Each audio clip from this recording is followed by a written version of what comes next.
Exile to resurrection. Dr. Ilara Chen stood before the Galactic Hegemony Council, her posture military straight despite the weighted stares of the 7 alien species towering around her.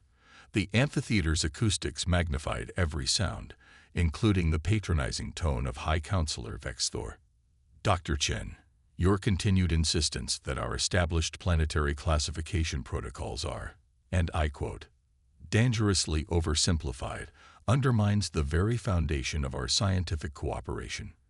The Arthean's mandibles clicked in what Ilara recognized as smug. She was sent to die on a dead planet, and 6 months later that planet had a flag and a kill count. Part 1. Exile to resurrection. Dr. Ilara Chen stood before the Galactic Hegemony Council, her posture military straight, despite the weighted stares of the 7 alien species towering around her. The amphitheater's acoustics magnified every sound, including the patronizing tone of High Counselor Vexthor. Dr. Chen, your continued insistence that our established planetary classification protocols are, and I quote, dangerously oversimplified, undermines the very foundation of our scientific cooperation. The Arthean's mandibles clicked in what Ilara recognized as smug satisfaction. 5,000 years of interstellar harmony requires uniformity of thought. Ilara's jaw tightened. Uniformity of thought isn't science, counselor. It's dogma. The Century X system is showing clear signs of silicon-based biological activity that your protocols dismiss as ambient energy fluctuations. I've provided comprehensive. Enough. The word echoed through the chamber as Vexthor's exoskeleton flushed crimson. The Council has deliberated. For the crime of persistent ideological contamination, you are sentenced to exile on Outpost Moros. Perhaps isolation will provide clarity. A murmur rippled through the observers. Moros, a dead world on the fringes of charted space, the hegemony's favorite disposal site for inconvenient intellects. You'll depart immediately, the Lofaxian representative added, her translucent tendrils undulating with what might have been sympathy. Standard supplies will be provided. Ilara didn't flinch. May I keep my research equipment? The question sparked a moment of confusion. Exiles typically begged for leniency, not laboratory gear. Basic scientific tools only, Vexthor conceded, clearly perplexed. Nothing with communication capabilities beyond emergency distress. 6 hours later, Ilara was aboard an automated transport, watching the gleaming spires of the hegemony capital shrink through the viewport. The Vistulan pilot, one of the few species still possessing vestigial compassion, slid a package across the cabin. Smuggled in some extra rations, he muttered, his scale-ridged face unreadable. And a proper atmospheric analyzer, one that actually works. Why risk it? Ilara asked. The pilot's compound eyes darkened. My sister was a cartographer. Made similar observations about the Kilathi Nebula. She's been on Moros for 3 years now. His voice dropped. No one's ever returned. When the transport departed, leaving Ilara alone on Moros' dusty surface, she understood why. The planet stretched before her in all directions, a wasteland of rust-colored sand and jagged black rock formations. The atmosphere, while technically breathable, carried a metallic tang that left a film on her tongue. Gravity sat at a painful 1.3 times Earth standard, making every movement a deliberate effort. The hegemony's outpost was laughable, a prefabricated shelter designed to last precisely long enough for hope to die before the structure followed suit. 6 months of emergency rations, a rudimentary medical kit, and, as tradition dictated, a hegemony flag to plant. Ilara snorted, tossing the flag into the shelter's waste reclamation unit. First order of business, she muttered, is to not die of boredom or self-pity. For 3 days, she methodically set up her equipment, cataloging the immediate environment while conserving power. The seismic readings immediately caught her attention. Subtle but consistent vibrations running through the bedrock at frequencies just below typical hegemony scanning parameters. On the 4th day, she ventured beyond the outpost perimeter, following a ridgeline that seemed suspiciously regular for natural formation. The black rock gleamed under Moroz's harsh sun, reflecting light in patterns that occasionally seemed to shift when viewed peripherally. 7 kilometers from the outpost, Ilara found the first proof she wasn't alone. A field of crystalline structures erupted from the ground, hundreds of formations ranging from knee-height to towering monoliths. They weren't merely reflective. They seemed to absorb light at certain frequencies while amplifying others, creating a visual symphony that momentarily disoriented her. "Silicate matrices," she whispered, scanning the nearest formation. "But these aren't geological. The patterns were too precise, the molecular arrangements too ordered. This wasn't random crystal growth, it was architecture." When night fell, the true nature of the field revealed itself. As Moroz's harsh sun dipped below the horizon, the crystals began to glow, not with reflected light, but from within. Pulses of blue-white energy traveled through the formations in complex sequences, reminiscent of neural patterns. Ilara sat motionless, recording everything as realization dawned. "They're communicating," she breathed. The hegemony hadn't exiled her to a dead world. They'd sent her to one where life existed in forms their rigid taxonomies couldn't recognize. Over the following weeks, Ilara established a rudimentary pattern recognition system, mapping the energy pulses against physical changes in the environment. The crystalline entities, she began calling them the luminary in her notes, responded to external stimuli, particularly her presence and activities. They weren't simply reacting. They were studying her with the same curiosity she directed at them. The breakthrough came in her second month, after a particularly violent dust storm nearly destroyed her shelter. She'd spent 18 hours reinforcing the structure, finally collapsing from exhaustion near the perimeter. When she awoke, a semicircle of crystalline formations had sprouted around the shelter's weakest points, their structure dispersing the wind patterns that had threatened to tear the building apart. "You're protecting me," she said aloud, approaching the nearest formation. "Why?" In response, the crystal pulsed rapidly, its internal light briefly synchronized with her heart rate. More crystals began growing from the sand, forming a pathway leading away from the shelter. Ilara followed. The trail led to a vast depression half buried in the sand, a perfect dome of interlocking crystal plates, each inscribed with spiral patterns that her scanner identified as mathematical sequences. At the dome's center stood a single column of midnight black crystal, different from the others. When Ilara hesitantly placed her palm against it, the material yielded slightly, conforming to her hand. Images flooded her mind, not words or language, but a cascade of sensory impressions. A civilization of beings composed of organized energy, using crystalline matrices as physical interfaces with their environment.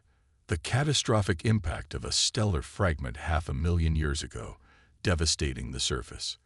The collective decision to retreat into dormancy deep within the planet's crust, waiting for conditions to improve. And finally, confusion at the arrival of strange carbon-based entities, hegemony survey teams, who scanned, sampled, and departed, declaring the world dead and claiming it for disposal. When the connection broke, Ilara gasped, stumbling backward. The implications were staggering. The luminary weren't simply alive. They were sentient, technological, and ancient. And they had recognized in her something the hegemony had missed, the capacity to perceive beyond established categories. "I need to understand you better," she told the central crystal, "and you need to understand what the hegemony truly is." Over the following months, communication evolved from abstract imagery to more structured exchanges. The luminary absorbed human language concepts with astonishing speed, while Ilara learned to interpret their crystalline resonance patterns. They were not individuals as humans understood the concept, but a distributed consciousness that could manifest locally when needed. They helped her expand the outpost, growing crystalline structures that channeled energy from Moroz's core to power her equipment. In return, she shared her knowledge of the galaxy beyond their world, the rise of the hegemony, its rigid hierarchies, and its practice of exiling dissenters to what they believed were abandoned worlds. "How many others?" she asked one evening, seated before the communication crystal that had become her primary interface. The crystal pulsed, displaying a map of the surrounding star systems. 12 worlds glowed with the same signature as Moros, all classified by the hegemony as non-viable, all used as exile outposts. They'd been doing this for centuries, Ilara realized. Dumping people on worlds they don't understand, worlds with life forms they can't recognize. The crystal flashed an affirmative pattern. "And the other exiles? The ones brought here before me?" A hesitation in the pulse patterns. "They failed to perceive us," came the response, translated through the interface she'd built. Their minds were closed by despair or rigid thinking. Many perished. Some were retrieved when they activated emergency protocols. "But you revealed yourselves to me. Why?" The crystal's light shifted to a deeper blue. "You came seeking us before you even knew we existed. Your mind was open. And," the translation paused briefly, "we have been alone too long." By her 6th month on Moros, Ilara had helped the Luminary reconstruct technologies dormant since their civilization's catastrophe.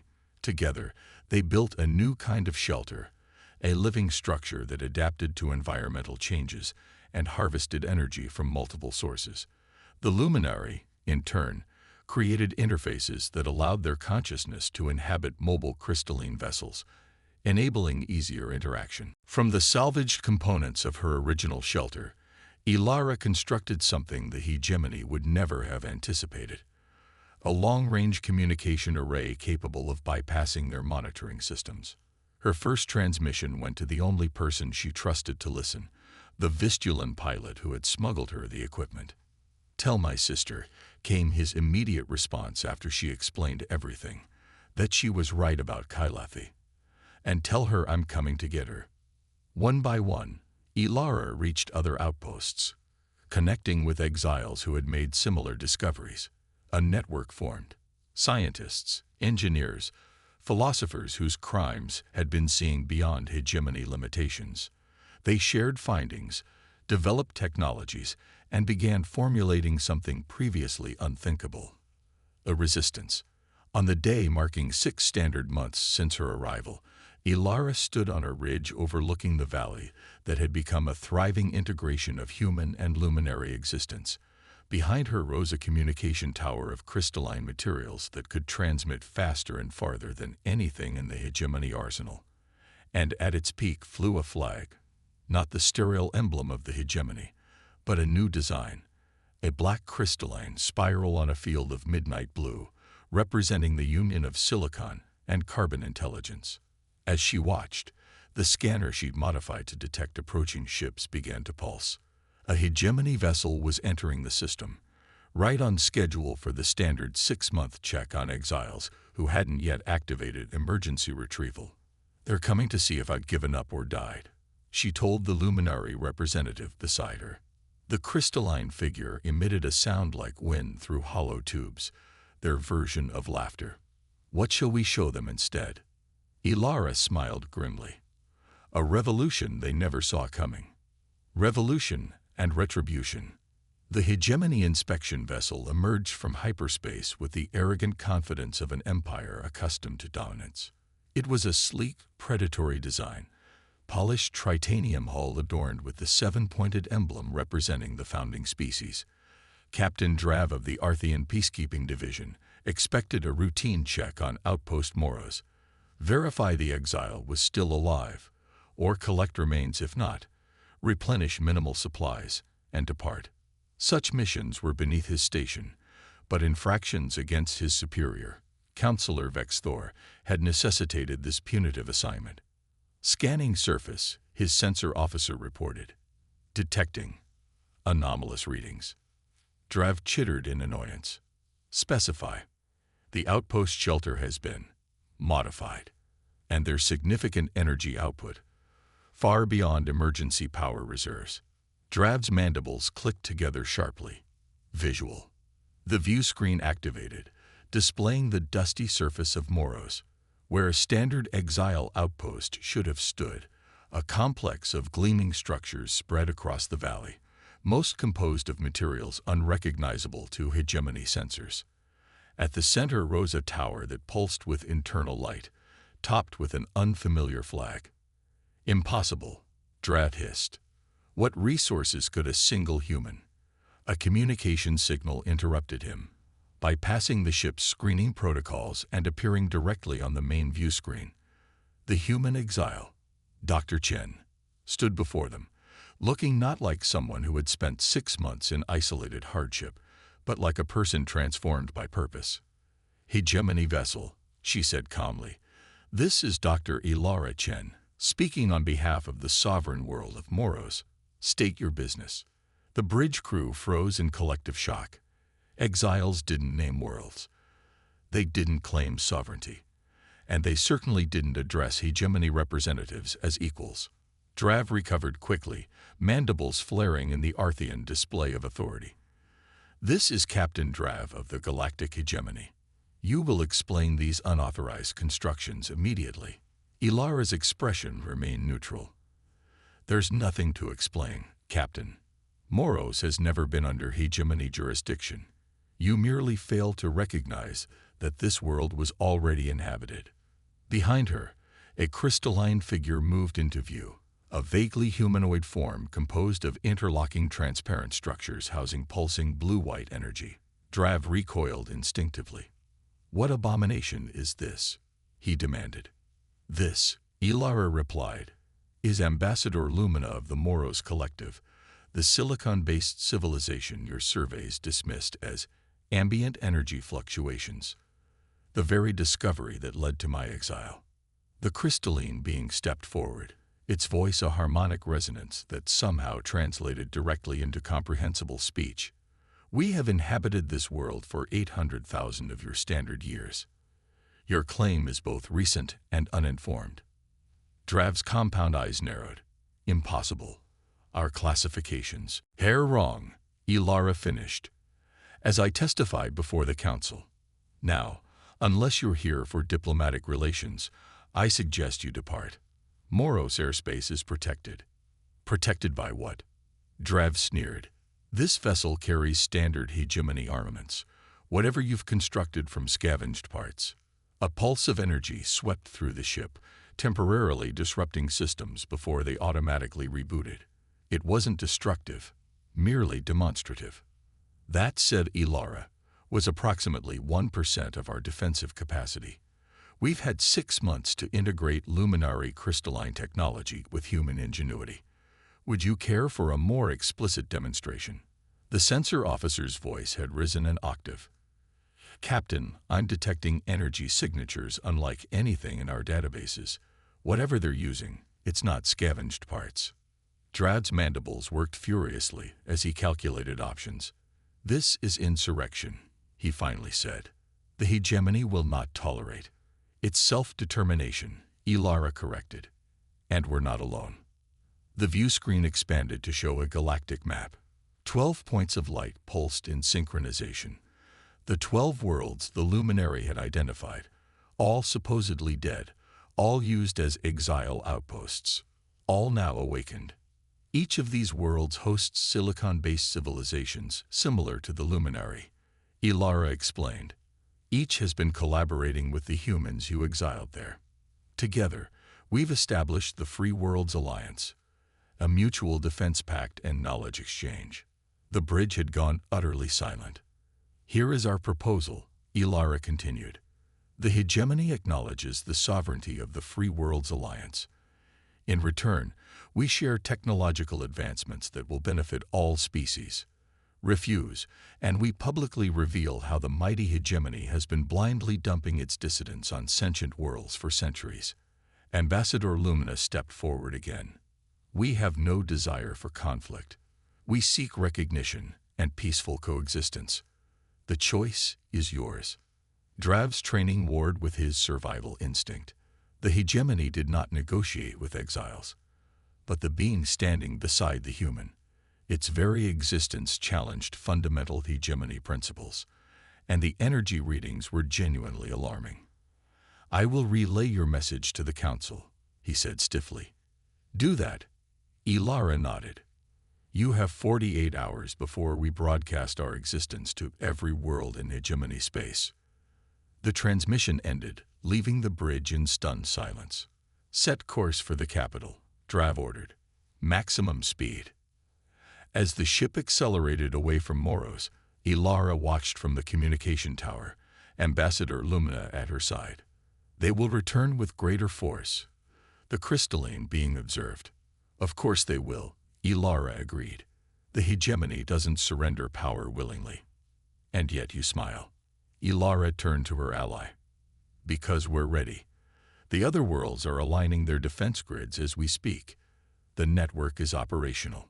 What Drav couldn't know was that while his ship rushed back to report, instantaneous communications were flowing between the 12 worlds through pathways the hegemony couldn't detect. Technologies dormant for millennia were being integrated with human theoretical frameworks, creating defenses, and if necessary, weapons, beyond hegemony comprehension. The retaliation came, as predicted, 3 standard weeks later. Not one ship but a fleet, 16 hegemony warships arrayed in standard subjugation formation. Leading them was the flagship of Counselor Vexthor himself, a massive dreadnought bristling with conventional armaments. Their opening salvo was psychological. Dr. Chen, Vexthor's voice boomed across all frequencies. You have been declared an enemy of galactic harmony. Surrender immediately, and your fellow exiles may be granted clemency. Ilara stood on the communication tower platform, watching the ships darken Moros' sky. Beside her, representatives of all 12 Silicon civilizations had gathered, their crystalline forms pulsing in synchronized readiness. Interesting offer, she replied, broadcasting on the same frequency. But we have a counter-proposal. At her signal, the defense grid activated. Every crystal structure on Moros' surface began to glow, channeling energy from the planet's core. A shimmering barrier materialized around the valley, then expanded outward, encompassing the entire planet. The Silicon civilizations you dismissed as non-existent perfected shield technology when your ancestors were still evolving. Ilara continued. Would you like to test its effectiveness? Or would you prefer to discuss recognition of our sovereignty? Vexthor's response was predictable. Open fire. The hegemony ships discharged their primary weapons simultaneously, enough firepower to glass a planet's surface. The energy beams struck the shield and simply vanished, not deflected, not absorbed, but converted and channeled back into Moros' crystalline network. Thank you for the energy donation, Ilara said dryly. Now allow us to demonstrate what happens when you combine silicon-based energy manipulation with human theoretical physics. Beneath the surface of Moros, massive crystal arrays channeled the converted energy into a focused beam. It lanced upward through the atmosphere, precisely targeting the weapons array of Vexthor's flagship. The beam didn't destroy the array. It simply reconfigured its molecular structure, rendering it inoperative. That was a demonstration, Ilara informed the stunned hegemony force. We can disable your entire fleet without casualties, or you can withdraw and inform the Council that the Free Worlds Alliance awaits diplomatic recognition. Silence hung across the communication channels for long moments. Then, almost imperceptibly, the hegemony fleet began to withdraw. This isn't finished, Vexthor finally responded, his voice thick with rage. The harmony of 5,000 years cannot be disrupted by exiles and crystalline aberrations. That harmony has always been enforced conformity, Ilara countered. Perhaps it's time for genuine cooperation instead. As the fleet retreated to a safe distance, Ilara turned to the assembled representatives. They'll be back, she said. With different tactics, different weapons. They'll try to turn other species against us, claim we're a threat to stability. And we will be ready, responded the luminary ambassador. For millennia, we existed in isolation, unaware of the greater galaxy. Now, through you and the other humans who saw beyond appearances, we have a place in it. One by one, the representatives raised crystalline appendages skyward. each emitting a unique frequency that harmonized with the others.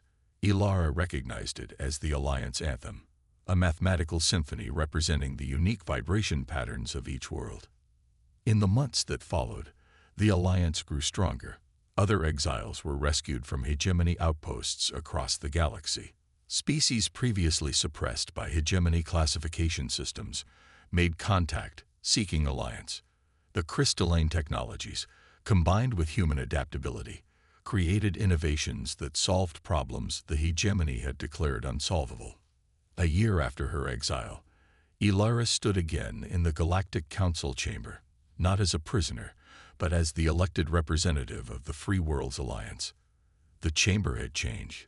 New species were present, including a luminary ambassador whose crystalline form drew curious stares.